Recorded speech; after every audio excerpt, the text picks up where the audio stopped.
साधारण कद काठी के रमेश बाबू पहले जैसे तैसे रहते थे, लेकिन दूसरी शादी के बाद वे तरीके से कपड़े वगैरह पहनने लगे थे। चेहरे की लंबी बढ़ी हुई दाढ़ी मूंछ को क्लीन सेव में बदल चुके थे। उनकी आंखों पर खूबसूरत प्रेम का चश्मा भी चढ़ गया था। इतना ही नहीं, सिर के खिचड़ी बालों को भी वे समय समय पर ढाई करवाना नहीं भूलते थे।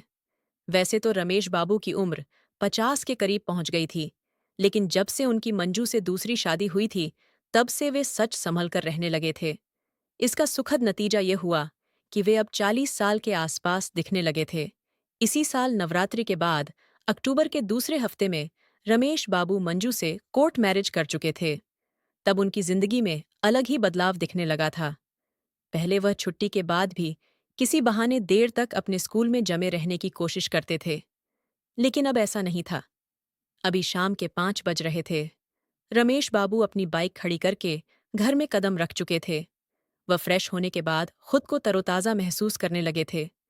मंजू घर की छोटी मोटी चीजों को सहेजने में लगी हुई थी।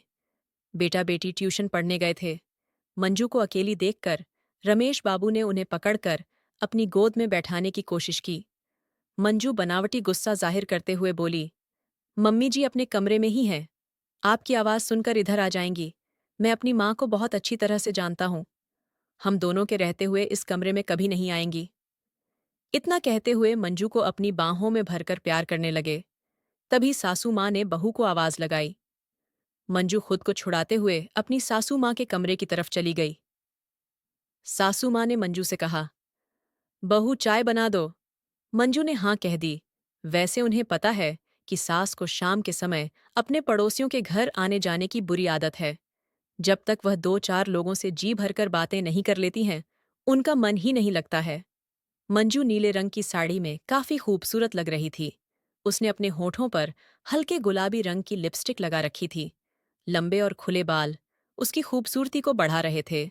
सासू माँ के कमरे से लौटने के बाद मंजू रमेश बाबू से कहा, आप स्कूल से थक कर आए हैं, थोड़ी देर आराम कर लीजिए, मैं आपके लिए भी चाय बनाकर ला रही हूँ। मंजू ने कुछ दिन में ही घर की रंगत ही बदल डाली थी। रमेश बाबू की पहली बीवी रागिनी कैंसर के चलते गुजर गई थी।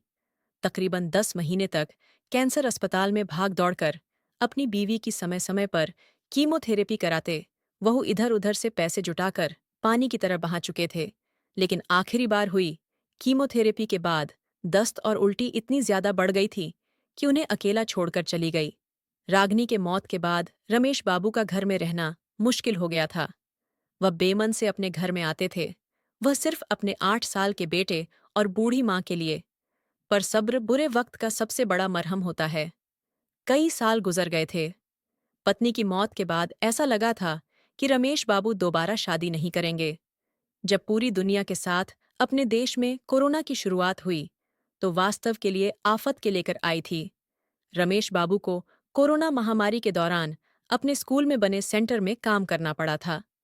वह दूसरे राज्यों से आए हुए लोगों की काफी मुस्तैदी से सेवा में जुटे हुए थे, लेकिन उन्हें वहां ड्यूटी करना महंगा पड़ गया था, क्योंकि वह खुद भी कोविड-19 के चपेट में आ चुके थे। सभी साथी टीचरों ने एम्बुलेंस बुलाकर रमेश बाबू को अस्पताल में भर्ती करवा दिया था। वह कई दिनों से अस्पताल के वार्ड में पड़े हुए थे। घर पर बेटा और बूढ़ी माँ थी। उनका छोटा भाई अपने बीवी बच्चों के साथ अलग रह रहा था। रमेश बाबू अपनी माँ और बेटे के साथ अलग रहते थे। रमेश बाबू 2 दिन पहले इस वार्ड में मंजू थी। सामने रंग की मंजू देखने में काफी दुबली पतली लग रही थी, पर खूबसूरत बहुत ही थी। रह रहकर उनकी नजरें मंजू की ओर चली जा रही थीं। 2 दिन बाद रात में रमेश बाबू की तबीयत अचानक ज्यादा बिगड़ने लगी थी। रात की शिफ्ट में काम करने वाले डॉक्टर और नर्स सो रहे थे। उन्हें भी माहवारी के चलते ज्यादा काम करना पड़ रहा था। ज्यादातर मरीज सोए हुए थे। उस रात मंजू की तबीयत ठीक थी, लेकिन नींद नहीं आ रही थी। रमेश बाबू की हालत बिगड़ते देख उससे रहा नहीं गया और वह उनके पास आ गई। रमेश बाबू का ऑक्सीजन लेवल कम हो रहा था। छटपटाते देख वह उनके पास आकर बोली, आप पेट के बल लेटकर लंबी लंबी सांसें भरने और छोड़ने की कोशिश कीजिए। मंजू रमेश बाबू की पीठ सहलाने लगी।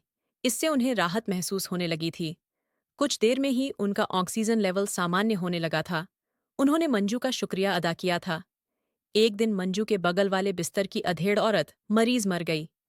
उसका बिस्तर अब खाली हो चुका था। वार्ड में दहशत का माहौल बन चुका था। इसीलिए मंजू को उस रात नींद नहीं आ रही थी। मंजू को बेचैन देखकर रमेश बाबू से रहा नहीं गया था। आखिरकार उन्होंने मंजू से पूछा, अगर तुम्हें कोई परेशानी हो रही है तो मेरे पास वाले खाली बिस्तर पर आ जाओ। नहीं, ऐसी कोई बात नहीं है। मंजू ने नहीं कह तो दिया था, पर वह उस दिन काफी डर गई थी। रमेश बाबू के बार बार कहने पर मंजू उनके बगल वाले खाली बिस्तर पर आ गई थी। तुम्हारे घर में कौन कौन लोग हैं? मेरे घर में सास ससुर पद के अलावा 7 साल की एक बेटी है। तो बेटी तो तुम्हें याद करती ही होगी। पता नहीं याद करती होगी या भी नहीं। यह कहकर मंजू उदास हो गई थी। परिवार वाले भी तुम्हें बहुत मिस कर रहे होंगे। यह सुनकर मंजू थोड़ी देर चुप रही। फिर बोली, ऐसा कुछ नहीं है। मैं आज तक अपनी बेटी के बाद एक बेटे को जन्म नहीं दे पाई हूं। इसीलिए घर के लोग नाखुश हैं। वैसे मेरे शरीर के अंदर कुछ ऐसी परेशानी आ गई है कि डॉक्टर ने साफ कह दिया है कि अब मैं दोबारा मां नहीं बन पाऊंगी। मेरी बेटी अपनी शादी के पास रह रही है। वह सब तो चाहते हैं कि मैं मरूं तो मेरे पति को दूसरी शादी करने का मौका मिल जाए ताकि उनके घर में बेटे का जन्म हो सके।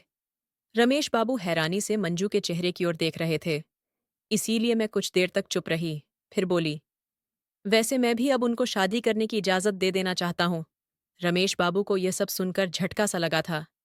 बेटा या बेटी पैदा करना किसी के बस में नहीं होता है। फिर भी आज भी लोग किसी और औरत से ऐसे कैसे उम्मीद रखने लगते हैं कि उनके मन के मुताबिक बेटा या बेटी जन्मे। किवस्वीं सदी में भी लोगों की सोच नहीं बदल रही है, जबकि आज लड़कियां आसमान की ऊंचाइयों पर उड़ रही हैं। रमेश बाबू मंजू को समझाने की कोशिश कर रहे थे।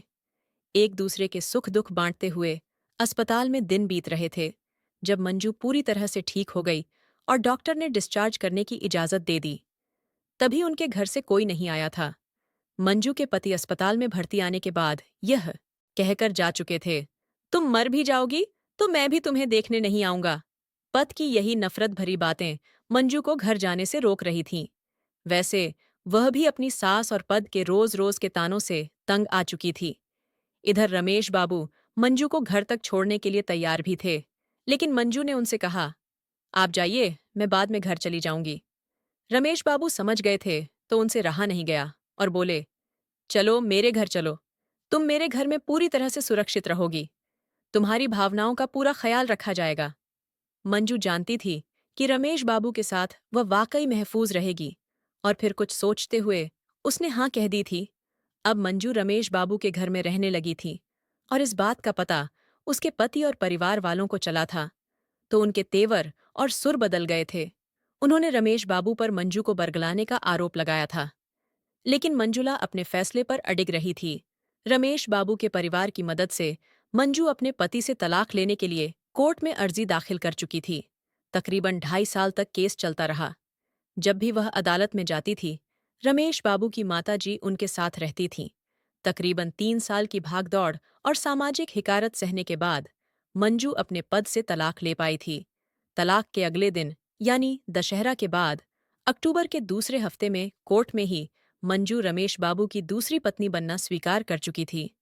मंजू को कोर्ट के आदेश के मुताबिक बेटी को भी अपने पास रखने की परमिशन मिल चुकी थी, क्योंकि बेटी भी अपनी मां के साथ ही रहना चाहती थी।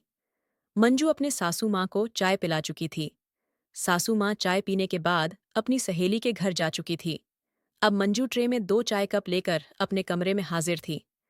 मंजू ने जैसे ही टेबल पर चाय की ट्रे रखी, रमेश बाबू ने उसके होंठ को छू लिया। वह भी उनके गले लग गई थी। आखिर में उसने इशारा किया, जनाब चाय ठंडी हो जाएगी। वह दोनों बातें करते करते हुए चाय पीने लगे थे। मंजू चाय खत्म कर रमेश बाबू के बगल में आकर लेट गई थी। तुम्हारे साथ बातें करने में ही मेरी सारी थकान मिट जाती है, रमेश बाबू मनुहार करते हुए बोले थे। मंजू ने अपना सिर उनके सीने पर रख दिया। सालों बाद उन्हें ऐसी खुशी मिल रही थी। आप दोनों आराम से खुशी खुशी अपना जीवन बिता रहे थे और बहुत ही ज्यादा खुश थे। कहानी अच्छी लगी हो तो प्लीज़ हमारे चैनल ए स्टोरी वॉइस को सब्सक्राइब ज़रूर करें। कहानी सुनने के लिए आपका बहुत बहुत धन्यवाद।